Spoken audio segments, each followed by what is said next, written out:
Mike Mulligan had a steam shovel, a beautiful red steam shovel. Her name was Mary Ann. Mike Mulligan was very proud of Mary Ann.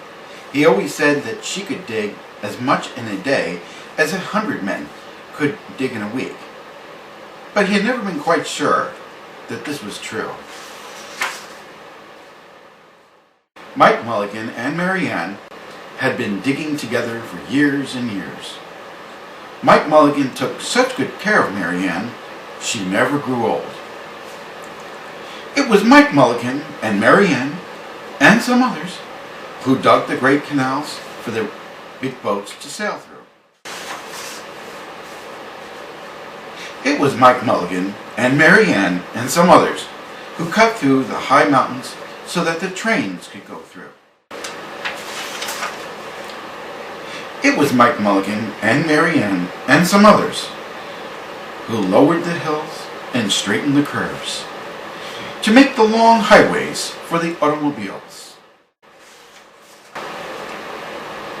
It was Mike Mulligan and Mary Ann and some others who smoothed out the ground and filled in the holes to make the landing fields for the airplanes. And it was Mike Mulligan and Mary Ann and some others who dug the deep holes for the cellars of the tall skyscrapers in the big cities. When people used to stop and watch them, Mary Ann and Mike Mulligan used to dig a little faster and a little better. The more people stopped, the faster and better they dug. Some days they would keep as many as 37 trucks busy taking away the dirt. Then along came the new gasoline shovels, and the new electric shovels, and the new diesel motor shovels, and took all the jobs away from the steam shovels. Mike Mulligan and Mary Ann were very sad. All the other steam shovels were being sold for junk or left out in old gravel pits to rust and fall apart. Mike loved Mary Ann. He couldn't do that to her. He had taken such good care of her that she could still dig as much in a day as 100 men could dig in a week. At least he thought she could, but wasn't quite sure. Everywhere they went, the new gas shovels and the new electric shovels and the new diesel motor shovels had all the jobs. No one wanted Mike Mulligan and Mary Ann anymore. Then one day, Mike read in the newspaper that the town of Popperville was going to build a new town hall.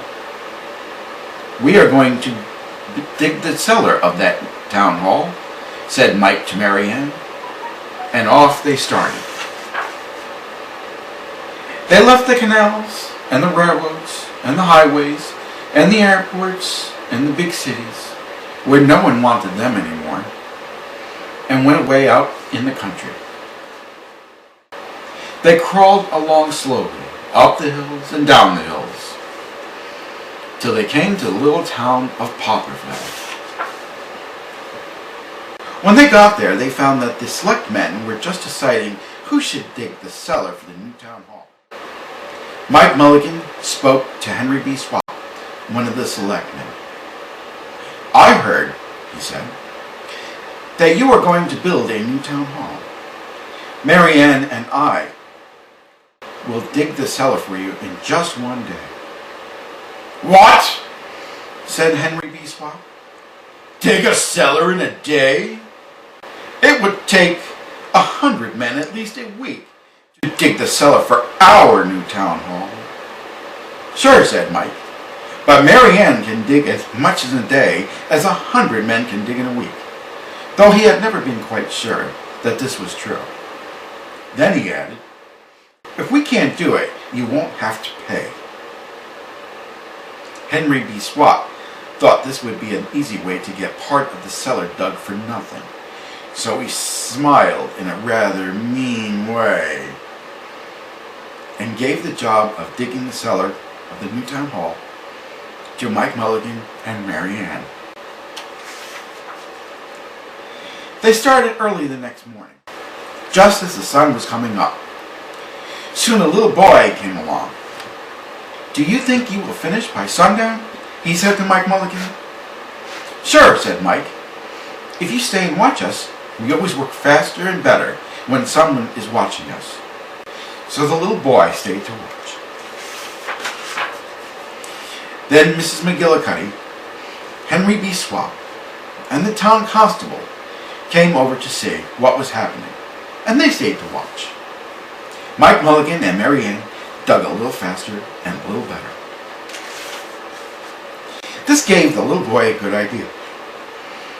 He ran off and told the postman with the morning mail, the telegraph boy on his bicycle, the milkman with his cart and horse, the doctor on his way home, and the farmer and his family coming in to town for the day, and they all stopped and stayed to watch.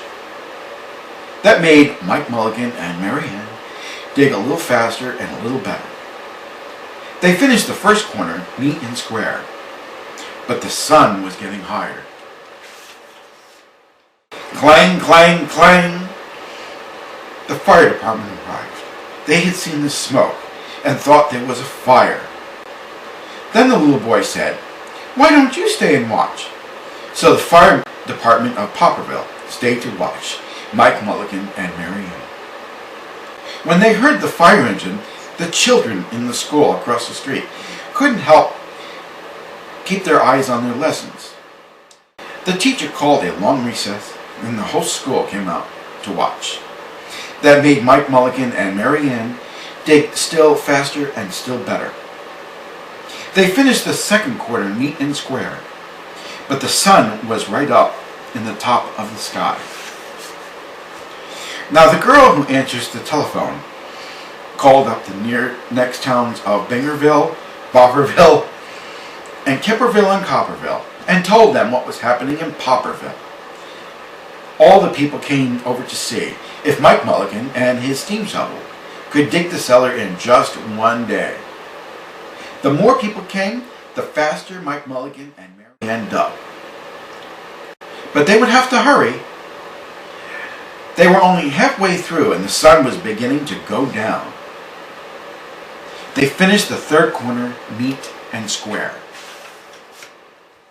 Never had Mike Mulligan and Mary Ann had so many people to watch them. Never had they dug so fast and well. And never had the sun seemed to go down so fast. "Hurry, Mike Mulligan! Hurry, hurry!" shouted the little boy. "There's not much more time." Dirt was flying everywhere, and the smoke and steam were so thick that the people could hardly see anything. But listen. Bing! Bang! Crash! Slam! Louder and louder, faster and faster. Then suddenly it was quiet. Slowly the dirt settled down, the smoke and steam cleared away, and there was the cellar all finished. 4 corners, neat and square. 4 walls, straight down. And Mike Mulligan and Mary Ann at the bottom. And the sun was just going down behind the hill. "Hooray!" shouted the people. "Hooray for Mike Mulligan and his steam shovel! They have dug the cellar in just one day." Suddenly the little boy said, "How are they going to get out?" "That's right," said Mrs. McGillicuddy to Henry B.Swapp. "How is he going to get his steam shovel out?" Henry B.Swapp didn't answer, but he smiled in a rather mean way. Then everybody said, "How are you going to get out?" "Hi, Mike Mulligan. How are you going to get your steam shovel out?" Mike Mulligan looked around at the 4 square walls and 4 square corners, and he said, "We've dug so fast and we've dug so well that we've quite forgotten to leave a way out." Nothing like this had ever happened to Mike Mulligan and Mary Ann before, and they didn't know what to do. Nothing like this had ever happened before in Popperville. Everybody started talking at once, and everybody had a different idea, and everybody thought that his idea was best. They talked and they talked and they argued and they fought till they were all worn out. And still no one knew how to get Mike Mulligan and Mary Ann out of the cellar they had dug. Then Henry B.Swapp said, "The job isn't finished because Mary Ann isn't out of the cellar, so Mike Mulligan won't get paid." And he smiled in a rather mean way. Now the little boy, who had been keeping very quiet, had another good idea. He said, "Why couldn't we leave Mike Mulligan in the cellar and build the new town hall above her? Let her be the furnace for the new town hall, and let Mike Mulligan be the janitor. Then you wouldn't have to buy a new furnace, and we could pay Mike Mulligan for digging the cellar in just one day." "Why not?" said Henry B.Swapp, and smiled in a way that was not quite so mean. "Why not?" said Mrs. McGillicuddy. "Why not?" said the town constable. "Why not?" said all the people.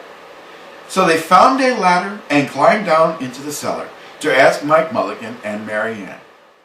"Why not?" said Mike Mulligan. So it was decided, and everybody was happy. They built the new town hall right over Mike Mulligan and Mary Ann. It was finished before winter. Every day the little boy goes over to see Mike Mulligan and Mary Ann, and Mrs. McGillicuddy takes him nice hot apple pies. As for Henry B.Swapp, he spends most of his time in the cellar of the new town hall, listening to the stories that Mike Mulligan has to tell, and smiling in a way that isn't mean at all.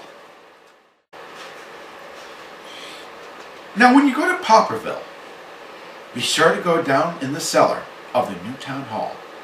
There they'll be, Mike Mulligan and Mary Ann. Mike in his rocking chair, smoking his pipe, and Mary Ann beside him, warming up the meetings in the new town hall. The end.